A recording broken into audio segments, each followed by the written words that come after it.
Selamat pagi teman-teman semua. Apa kabar? Semoga sehat selalu. Perkenalkan, saya Sadam Permana. Saya adalah lulusan dari Fakultas Hukum Universitas Indonesia. Dan saat ini saya adalah seorang full-time content creator yang membahas berbagai macam isu dan kasus yang ada di Indonesia.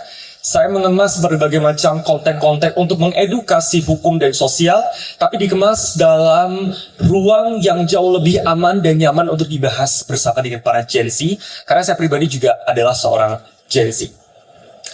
Hari ini, aku senang sekali karena aku akan membahas tentang sesuatu yang sangat melekat buatku dan buat para Gen Z semua.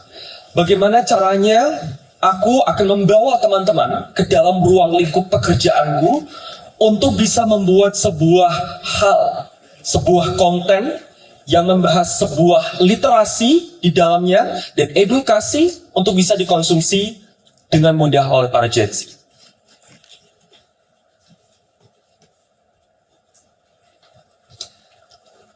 Kita mungkin mengetahui ada sebuah perubahan ritme pembelajaran yang mungkin teman-teman sudah rasakan juga perkembangannya.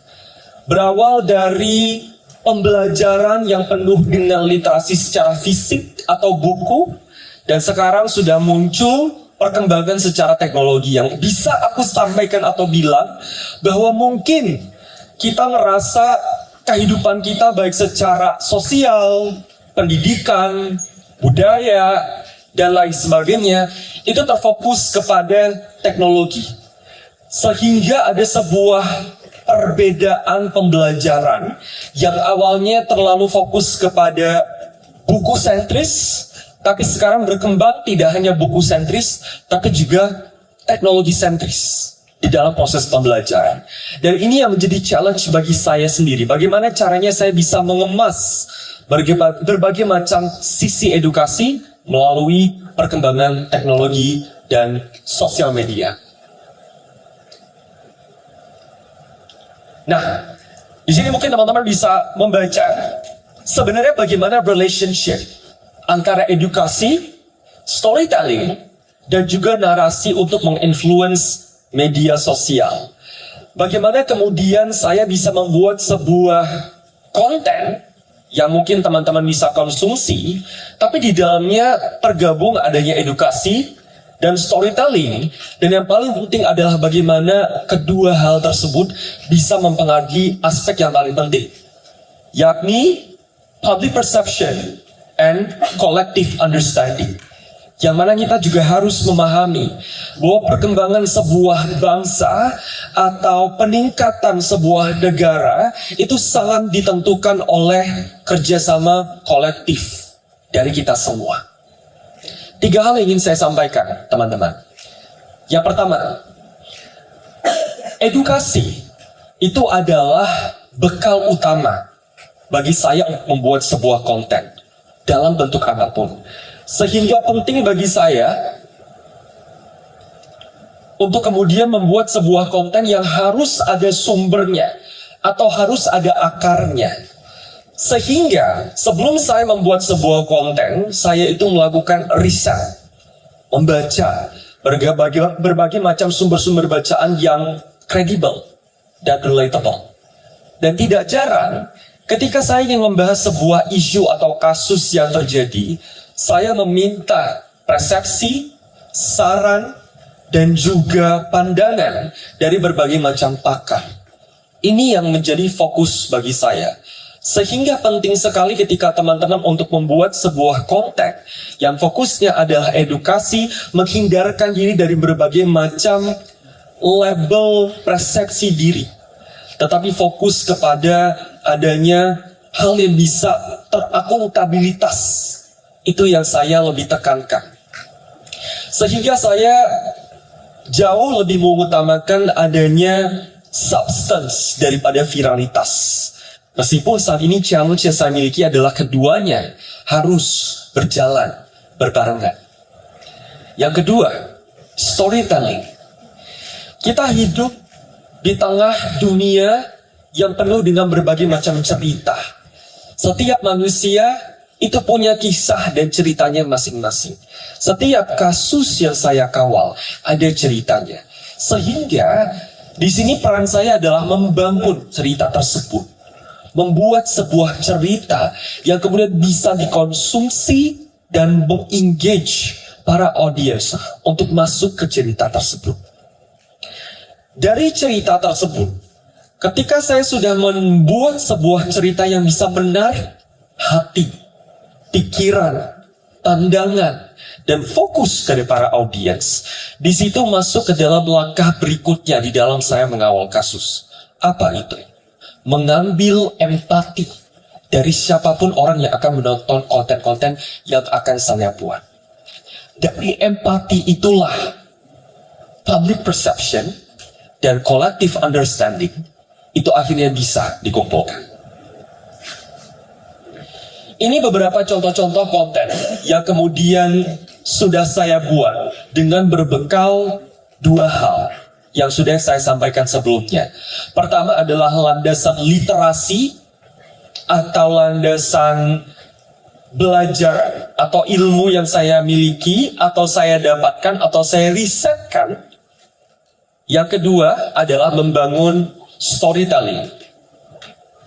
Ini adalah salah satu contoh kasus jika teman-teman melihat di gambar paling sebelah kiri teman-teman, di mana saya melihat ada sebuah fenomena tidak ada ruang aman atau minim ruang aman bagi anak di bawah umur di dalam tumbuh dan berkembang karena ada sebuah budaya yang sangat amat toksik untuk perkembangan anak dan masih mengakar sampai dengan sekarang.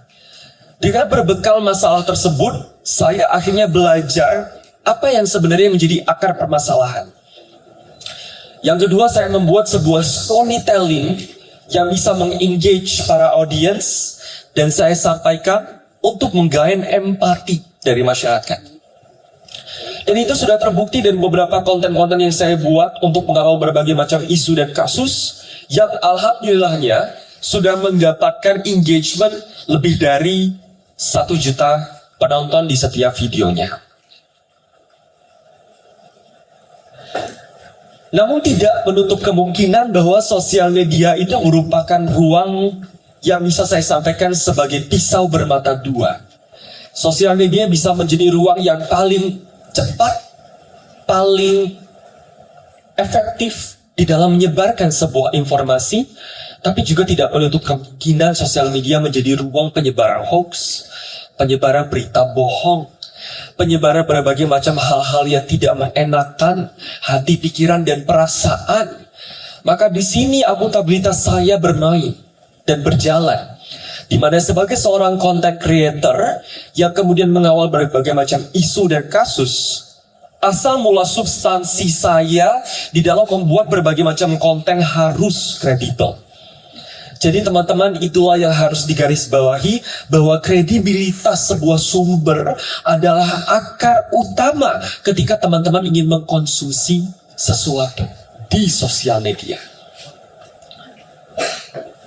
Lantas teman-teman, menjadi pemikiran dan pertanyaan bagi kita semua adalah ketika kita membahas tentang bagaimana metode dan cara berpikir kritis di dalam melihat sebuah konten atau ketika ingin mengawal sesuatu hal yang ada di sosial media. Ada beberapa cara yang bisa kita gunakan, framework yang bisa kita gunakan ketika teman-teman ingin membahas bagaimana cara untuk memiliki atau menumbuhkan sisi critical thinking. Saya yakin dan percaya di dalam hidup semua bermula dari sebuah problematika. Ketika kita ingin memecahkan sebuah masalah, tidak mungkin kita langsung jump to the conclusion to solve the problem. In order for us to solve the problem, we need to understand what is the problem. Itu yang saya lakukan ketika membuat sebuah konten yang notabene adalah konten-konten yang mengawal sebuah permasalahan. Penting bagi saya dan teman-teman to acknowledge what is the problem. Apa sebenarnya masalahnya? Ini sebenarnya adalah pertanyaan yang kita merasa, seringkali kita merasa ini adalah hal yang sepele, tapi sebenarnya berefleksi untuk mengetahui apa akar masalahnya, itulah yang harus teman-teman lakukan di dalam berbagai macam aspek berkehidupan. Yang kedua, mengabsorb the information. And not only observe, you guys need to reflect on it. Jadi ketika teman-teman sudah mengetahui akar permasalahannya, step kedua untuk menumbuhkan pemikiran berpikir kritis adalah mencari sumber dan mencari informasi. Akar permasalahan critical thinking dari seorang manusia adalah ketika manusia itu menjadi orang yang arogan dan merasa sudah cukup tahu dan sudah penuh hati dan pikirannya. Sementara langkah yang paling efektif untuk seseorang bisa mempunyai pemikiran yang kritis adalah mempunyai informasi yang kaya akan berbagai macam sudut pandang dan aspek. Dan cara yang paling efektif adalah mengabsorb the information dari berbagai macam sumber yang kredibel. Bab yang ketiga adalah find the solution of the problem. Dari apa? Saya selalu berusaha untuk membuat segala macam proses critical thinking saya dengan proses refleksi. Meaning, proses refleksi itu dibutuhkan dengan kita dan diri sendiri. Ketika kita sudah mengetahui problemnya seperti apa, kita sudah berusaha untuk mengobserv informasinya, kita reflecting to ourselves to find the solution of the problem. Tidak jarang saya tadi juga membahas tentang masalah empati, sehingga pertanyaan yang paling mengakar di dalam pembahasan ini adalah bagaimana caranya supaya kita bisa menjadi orang yang sangat-sangat empati. Karena itu adalah sumber yang sangat dibutuhkan di tengah gemuruhnya berbagai macam perbedaan pendapat, kondisi, serta situasi. Mendengarkan. Sejujurnya, saya adalah orang yang masih belajar bagaimana cara saya mendengarkan orang lain. Mendengarkan adalah cara paling efektif untuk kita mencoba berempati terhadap situasi dan kondisi orang lain. Reflecting.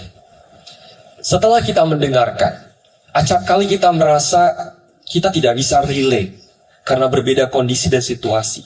Setelah mendengarkan, reflecting terhadap situasi orang kepada diri kita sendiri, itu menjadi langkah utama ketika kita ingin berempati.